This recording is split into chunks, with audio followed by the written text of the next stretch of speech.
Welcome, everyone, to our podcast. I have a very special guest of mine, my husband. He's also been the mystery cameraman. In fact, we have partnered up. We're very excited to tell everyone. Today, we're going to be talking about title insurance, and this affects all buyers, regardless of what state you're located in. We're going to be discussing. I also want to point out we do have a great guide here for anyone thinking about buying a home at 7 top biggest mistakes to avoid. Go ahead and download that in the description below. But I'm sure everyone's curious to learn a bit more about you. We've been together 17 years. 17?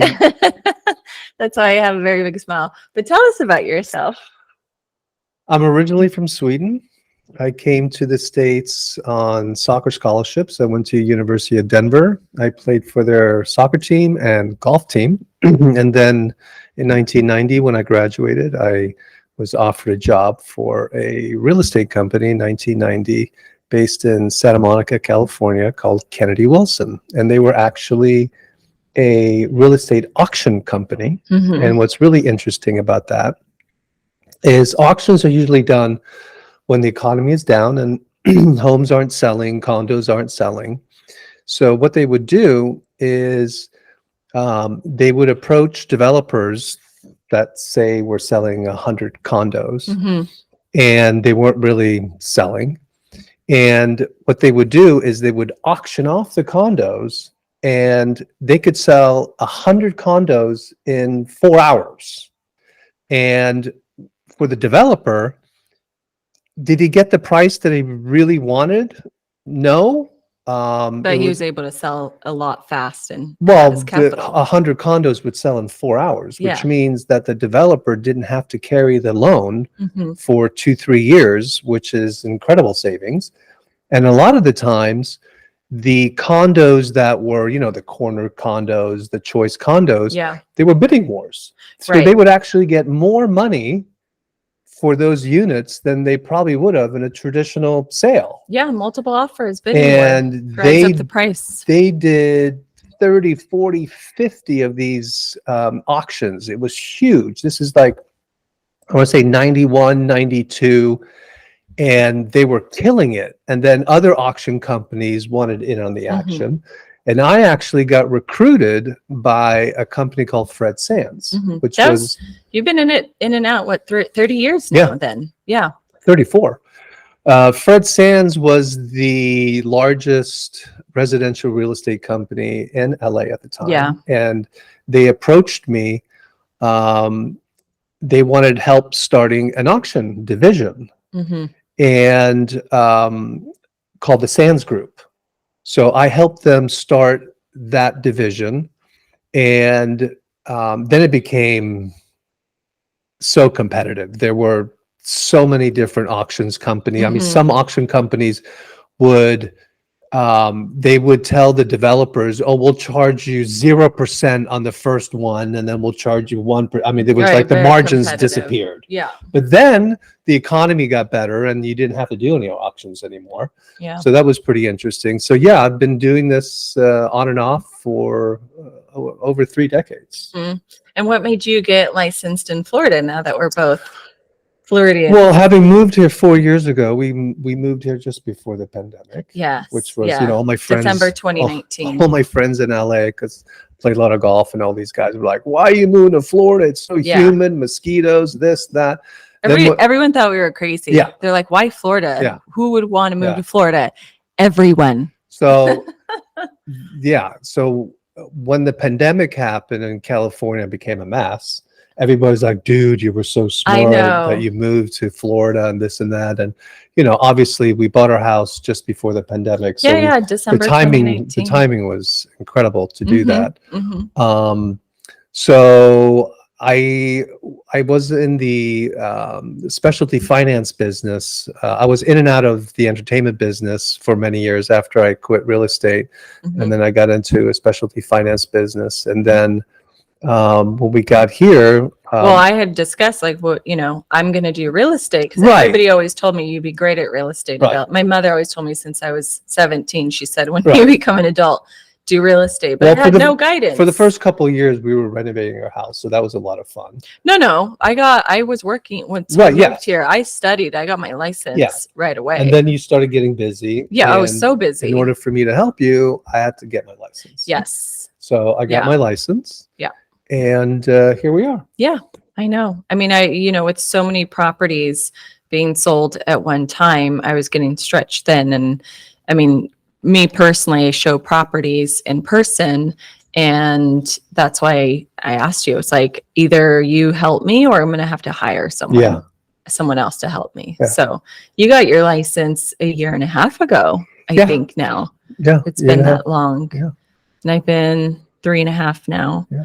And man, do you learn a lot. But I do want to get to the topic. Enough about my husband, who I love very dearly. But we do actually have a very important topic, which is the title insurance that we mentioned at the beginning. Now, we happen to recently come across an article from Wall Street Journal, which Freddie Mac and Fannie Mae Freddie Mac is expanding. Are expanding. So fill us in. Freddie Mac, they're expanding their what's called it's called the attorney opinion letters. So instead of one of the biggest expenses for a buyer is title insurance. Yeah. And it costs over $1,000 to get title insurance. Well, it can be a few thousand. Like, so for example, we purchased our home. It was about $4,300. Wow. Aside from just the purchase price, on our settlement statement, all your closing costs, because we didn't do a loan, on there, it stayed at $4,300 for title insurance. And we were like, whoa, where did this $4,300 come from? Yeah. Because our agent at the time didn't mention anything about it as well. And so that's actually catches a lot of buyers off guard.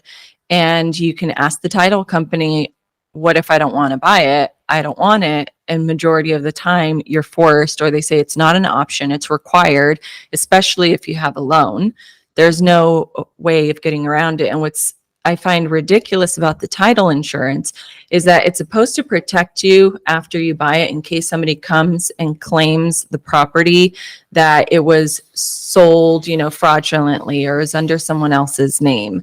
The title insurance only covers you for 3 years, and there's a certain limit. I think our policy was like 2 million, and our what do you call it? Not the deposit, like how much you pay, deductible. Thank you. The deductible was like, I don't know, 20,000 or something. And I thought, okay, well, I don't really know. It's our first time buying because we had rented for so long, saving up our money. And, that's just one of the biggest things that people are forced. It's not an option. So all these people selling title insurance, they've just been racking in the dough for many decades from all these buyers. And now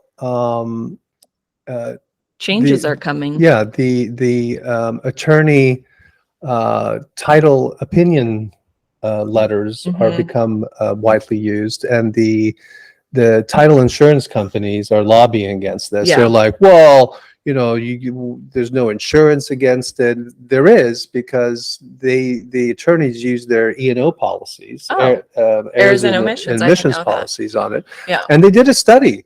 They did a study on, I think it was the last 10,000 insurance policies that title insurance companies did, and there was not one claim. So it's like free money for these people. Zero claims. Yeah, zero claims. And it's very rare that something pops up. Yeah. And now you can just get an opinion letter for pennies on the dollar. Yeah. Much cheaper. And it's going to become, I think, the standard. It's going to become the norm. But obviously the title insurance companies are not happy about it. No. Well, lawyers are behind it, like you said, the lobbyists, and unfortunately, but it's great for the real estate market for buyers. Yeah, it'll be very helpful. I mean, imagine, you're saving all your money up to buy a home, and then you're tacked on with another 2,000, 3,000, whatever it may be that you weren't expecting, and then you have to kind of scramble and see how much you really need awesome. To close. So that would be really great. Yeah. Anything else? I love you. This guy. This is my rock and my cameraman and my loving husband. And I am so happy you guys finally met him. So tune in. Next time, we'll keep bringing you more information, hopefully on a weekly basis. We can do this for you guys and keep you informed on what's going on in the market. Thank you. Bye.